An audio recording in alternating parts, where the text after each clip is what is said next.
Если вспомнить историю освоения Сибири, то в 1582 году стрельцы Ермака появились на берегу Иртыша и Оби. Отряд Петра Бекетова высадился на берегу Великой Лены в 1632 году. Этим же временем датируется основание Ленского острога. История города Якутска началась более чем на 2 столетия раньше Новониколаевска, ныне Новосибирска.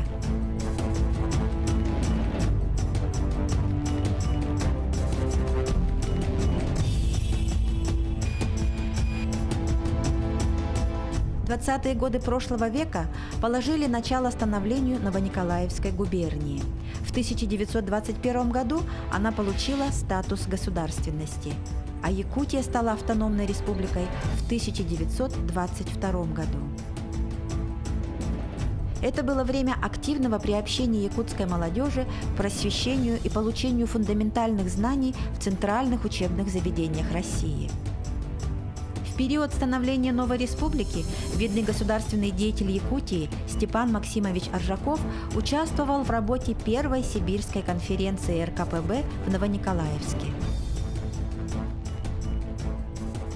А спустя 30 лет, в 1951 году, Новосибирская область стала местом ссылки Галилея Аржакова, сына репрессированного Степана Аржакова.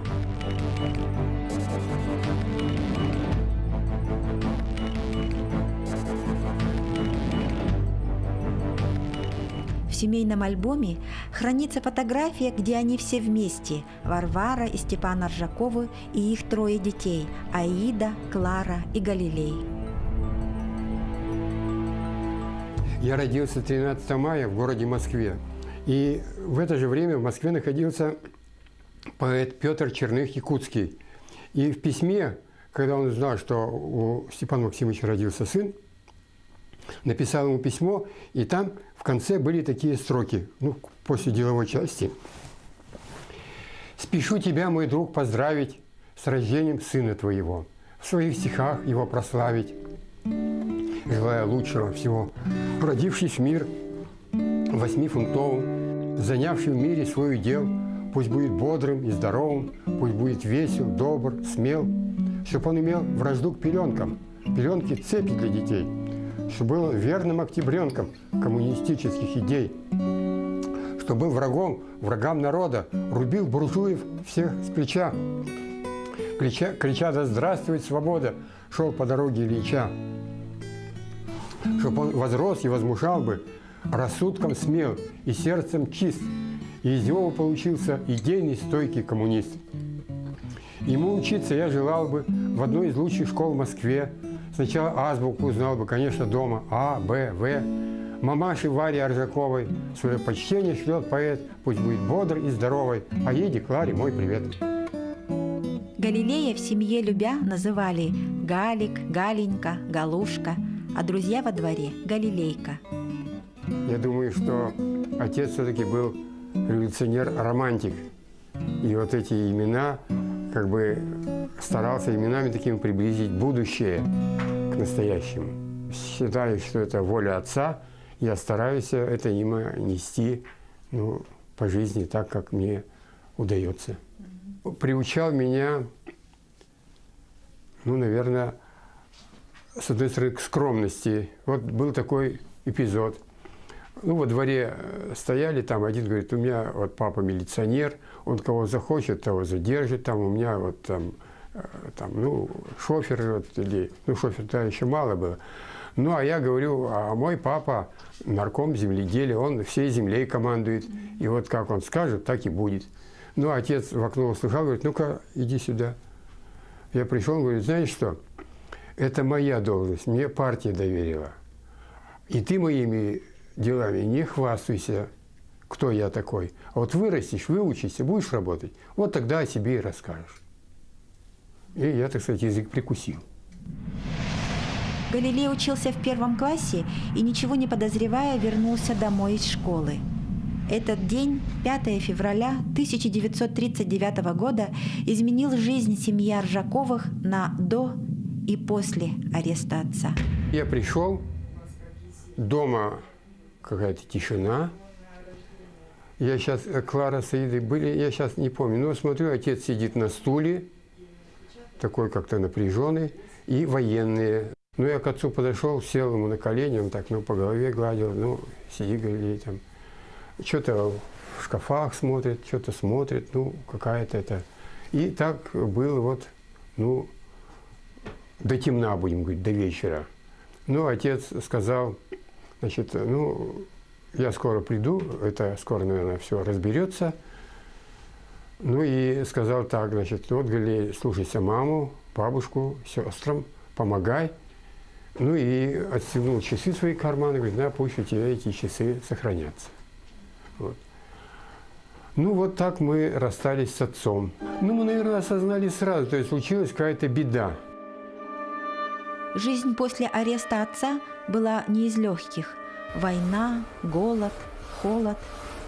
Однажды в школе Галилей услышал фразу «Наши отступают потому, что его отец продал им все секреты». Но были и доброжелатели, которые как могли поддерживали семью Аржаковых. Мама мне поставила задачу. Она у нас такая строгая была. И сказала так, что вот будут тройки, вот пединститут тебе. Дальше не пойдешь. Четверки – Иркутск. Будет медаль, куда хочешь. Я понимал, что все-таки вот эта семья врага народа, мне надо, ну, чтобы не было, как говорится, ни сучка, ни задоринки. На сочинение приходил, садился на первую парту, письменное дело вот на первой парте перед комиссией, никому там я ничего это не делал, чтобы меня в чем-то не заподозрили. Галилей закончил школу золотой медалью. В то время это было большой редкостью. Но торжественное вручение отменили. Не осмелились публично вручить медаль сыну врага народа. Я никогда, и сестры не скрывали судьбу нашего отца. Я писал в анкетах везде, что в 1939 году отец арестован органами НКВД. Судьба и дальнейшая нам неизвестна. Послевоенная Москва поразила Галилея и его друзей своим размахом. Студенты МВТУ с головой окунулись в мир научных знаний. Было желание заниматься станкостроением для блага и процветания страны. Но одна мысль не оставляла в покое Галилея – судьба отца.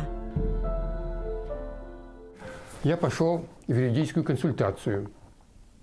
Там около метро Бауманской. Пришел.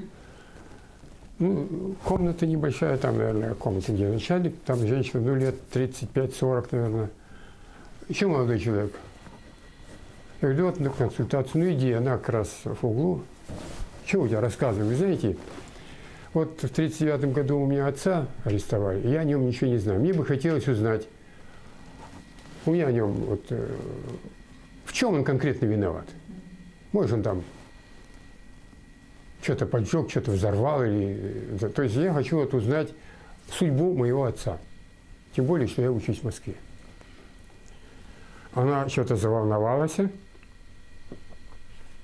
Так, ящик открыла, достала папиросу, закурила и стала тут ходить.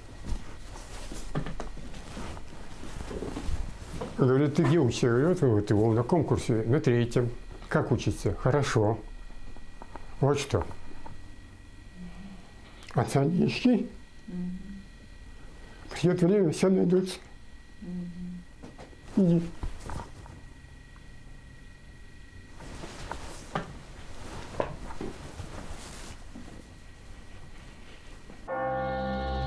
Апреля 1951 года стал роковым и для Галилея Аржакова.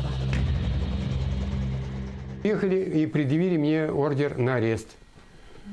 Что решение прокуратуры, ну, я заволновался, говорю, что такое, куда, как, вот собирайся, давай поедем. Ну, говорю, что брать-то? Ну, один с юмором говорит, едешь на неделю, бери на месяц. Это сказать, ну, это я его запомню. Когда еду на неделю, беру на месяц. Вот когда я смотрел фильм «Утомленное солнцем», вот как этот Михалкова посадили-то, вот я также сел. Только у меня машина была лучше. Здесь 101. Ну и везли меня это по утренней Москве. привезли на Лубянскую площадь, подстригли наголо, эти пальцы все это сняли, сфотографировали так и так. Значит, ну и камеру увели. Я говорю, мне надо знать, почему меня задержали. Скажут, не торопись. Ну, потом к вечеру предъявил, что обвиняется по статье 7 и 35. Было 3 группы вопросов. Ну, вызывали ночью. В основном, ну, я дней 10-12, там не больше был. Первое, значит, какая связь с отцом? Какие письма? Я думаю, не то отец сбежал, что про отца спрашивать, я никаких сведений. Первая группа вопросов. Вторая группа вопросов была, почему ты вот комсомолец, почему ты не отказался от отца, почему не сменил фамилию, почему ты публично нигде не заявил, что твое звание комсомольца несовместимо со званием врага народа. У меня не было таких оснований, как отец, он у меня хорошие. Те люди, которые его знали, это, так сказать, тоже хорошо о нем отзываются. И каких-то дел, которые бы мы могли делать вывод о его конкретной, нам не было принято. Поэтому у меня оснований нету от отца отказываться. Мне сообщили, что в ссылку меня отправляют. Приговор уже, ну, особое совещание при КГБ СССР приняло постановление в ссылку. Я говорю, куда? Ну вот выбирай, Казахстан, Иркутская область, Новосибирская область. Я говорю, мне Иркутская область. Почему? Я говорю, я из Якутии, мне ближе к дому. Ну а потом я узнал, что меня в Новосибирскую область ведут. Галилей Степанович через всю жизнь гордо пронес имя своего отца. Он прошел путь от конюха и рабочего до инженера и заместителя генерального директора крупного в Сибири предприятия тяжелого станкостроения. 13 мая этого года ему исполнилось 80 лет. Я считаю, что наша страна многострадальная, и ей нужна хорошая, честная, добрая судьба. Поэтому мать у нас воспитывала именно как гражданина. Степан и Галилей, отец и сын Оржаковы. Они оказались в самом водовороте печальных исторических событий и, несмотря ни на что, сохранили в себе человеческое достоинство.